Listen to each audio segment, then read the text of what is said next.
Ini yang paling terkenal dari Pythagoras, ideologi pandangan bahwa number is rules of the universe. Hakikatnya alam semesta itu angka. Ini kan unik. Kamu selama ini menganggap matematika itu kan sesuatu yang tidak ada hubungannya sama sekali dengan dunia mistik, apalagi filsafat yang dalam. Katanya Pythagoras enggak. Matematika itu adalah hakikatnya hidup.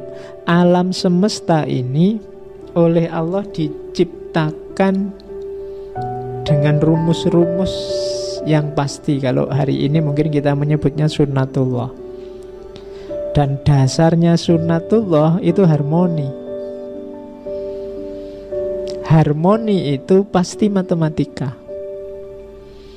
Nanti Pythagoras ini juga nanti dikenal juga sebagai ahli musik. Ada cerita satu ketika ada anak muda yang nafsunya meledak-ledak, nafsu syahwatnya. Kayak kalian mungkin habis nonton video yang kamu download itu.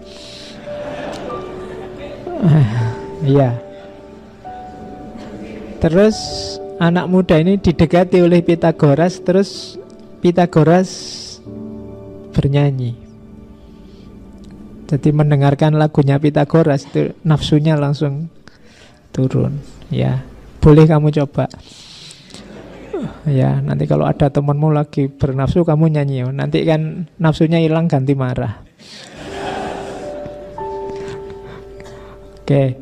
Nah, dunia ini hakikatnya adalah angka-angka. Angka-angka itu berarti harmoni-harmoni. Kalau pakai bahasa kita itu sunnatullah. Jadi semesta ini diciptakan, kalau bahasa di situ, dengan perbandingan-perbandingan, dengan harmoni.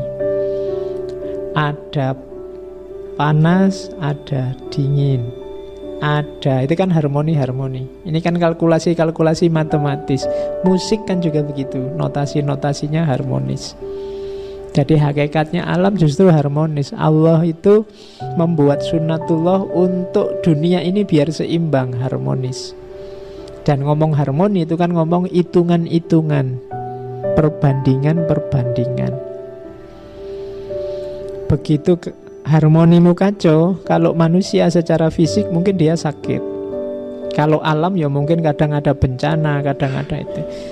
Itu karena harmoninya rusak. Jadi hakikat hidup ini, hakikat dunia ini itu sifatnya numbers, angka-angka, matematika. Maksudnya apa? Dia berada dalam konstruksi harmoni-harmoni, perbandingan-perbandingan. Nanti ini mungkin diadopsi oleh, kita kenal falsafah yin dan yang, kemudian kita kenal falsafah, kalau di Jawa ada sastro jendro, itu kan sebenarnya ngomong harmoni-harmoni. Kebaikan dan kejahatan itu ya ada dalam rangka harmoni-harmoni. Kalau tidak ada kejahatan ya mana ada kebaikan. Kalau tidak ada orang sakit, mana ada dokter. Keberadaan dokter meniscayakan adanya orang sakit. Nah, itu harmoni-harmoni. Kalau tidak ada orang miskin, mana ada orang kaya. Nah, logika-logika semacam ini kalau diterjemahkan secara verbal ya lahirnya angka-angka, keseimbangan. Disitulah maka katanya Pythagoras, number is rules the universe. Angka-angka ini yang mengatur dunia. Dia yang membentuk alam semesta. Berarti apa? Dialah hakikat dari realitas, hakikat dari alam semesta.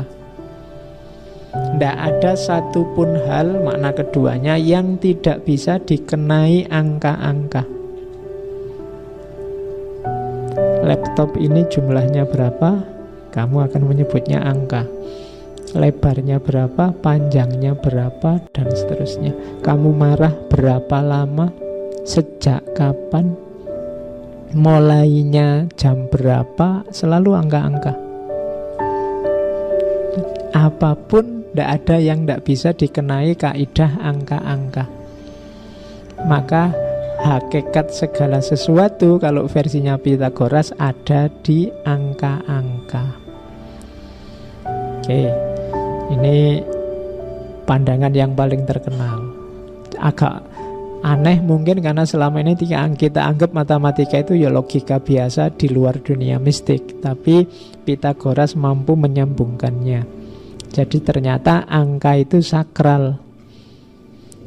Dilanjutkan lagi mendaya gunakan angka, maka lahirlah mistik angka-angka. Saya tidak tahu ada hubungan apa dengan Jawa misalnya. Di Jawa itu kan selalu ada pitungan-pitungan. Orang menghitung, kamu lahirnya bulan apa, tanggal berapa. Oh kalau gitu jodohmu tidak boleh yang hari ini tanggal sekian. Itu kan hitungan-hitungan. Entah Pythagorasnya yang dapat pengaruh dari tradisi timur karena dia banyak jalan ke timur, atau sebaliknya, saya tidak tahu. Tapi Pythagoras juga yang punya gagasan angka-angka sebagai mistik. Angka 1 maknanya apa? Itu kan kalau di ajarannya Pythagoras misalnya di situ diyakini misalnya angka 1 itu simbol dari awal segala sesuatu. Kemudian angka 2 itu simbol dari materi. Materi itu kan sifatnya selalu dualitas. Besar, kecil, panas, dingin, dan seterusnya. Angka 3 disebut bilangan ideal karena 3 itu ada awal, ada tengah, ada akhir. 3 juga sakral karena dia jadi titiknya sebuah segitiga. 3 juga dianggap sakral karena simbolnya dewa Apollo. Membaca semacam ini itu yang disebut mistik angka. 4 itu lambangnya 4 musim. 7 itu jumlah planet. Saat itu orang ngertinya jumlah planet masih 7. Jumlah dawainya Lira. Kemudian ulang tahunnya dewa Apollo dan macam ini namanya mistik angka. Jadi angka ternyata ada maknanya. Yang akrab dengan tradisi, saya tidak tahu ini tradisi Islam apa tradisi, yang jelas tradisi mistik. Mungkin teman-teman pernah dengar istilah raja.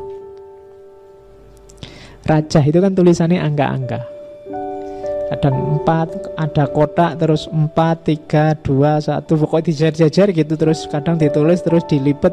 Taruhlah ini di depan pintu sehingga bahaya tidak masuk. Itu raja. Itu sebenarnya sama logikanya dengan ini, mistik angka. Jadi setiap angka punya daya. Dia menyimpan rahasia sesuatu. Oke, yo. Mungkin menurutmu sekarang ala Pak, yo angka kan ya sekedar angka. Yo, level kita memang belum nyampe ke sana. Jadi wawasan saja sementara ini. Oke. Itu kan musyrik Pak, itu kan bid'ah, ya enggak apa-apa. Yo kalau kamu anggap musyrik ya jangan dipakai, kan gitu aja. Jadi ada yang punya logika semacam ini. Kalau angka 2 itu genap, simbolnya maskulin. Angka 3 itu ganjil, simbolnya feminin. Maka angka 5 adalah simbolnya pernikahan. Karena 2 tambah 3 sama dengan 5. Oh itu, iya. Loh itu Pythagoras. Ya, jadi ini kan membacanya agak rumit. Kamu boleh pakai simbol-simbol kayak gini kan jarang orang ngerti. Kalau ngajak nikah yuk kan enggak enak. Kita 5 yuk. Nah,